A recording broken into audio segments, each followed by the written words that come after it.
Hi, I'm Dylan. I'm an applications engineer here at Mastercam, and I wanted to take a moment to talk to you about Mastercam's sponsorship of the Mars Society's Rover Challenge series and what that means to you. As a Rover Challenge team, you'll have access to free licenses of Mastercam, the most widely used CAD/CAM, computer-aided design and manufacturing software in the world. So how can Mastercam help you and your team?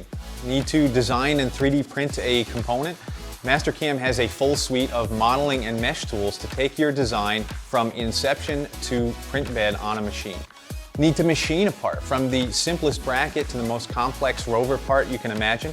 Mastercam can do it, and you can run almost any CNC machine under the sun. Looking at other similar programs such as Formula SAE gives you a good idea of how Mastercam helps these teams. Nothing is off the table when it comes to turning your ideas into reality. What about software compatibility?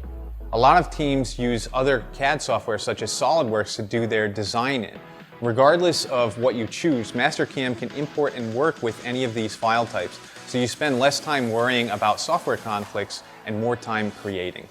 If you talk to some of these teams and ask what makes them successful, you'll quickly find that Mastercam is their common manufacturing language. It's what enables them to go from a picture on the screen to a physical reality sitting on the floor in front of them. It's exciting to make that kind of opportunity available to anyone that wants to further themselves and really push the boundaries of what's possible. I hope this gives you a better understanding of how you can leverage Mastercam to compete in the Rover Challenge and to better explore the future. If you have any questions, feel free to contact our educational programs team at educational.programs@mastercam.com. And best of luck to you in the challenge.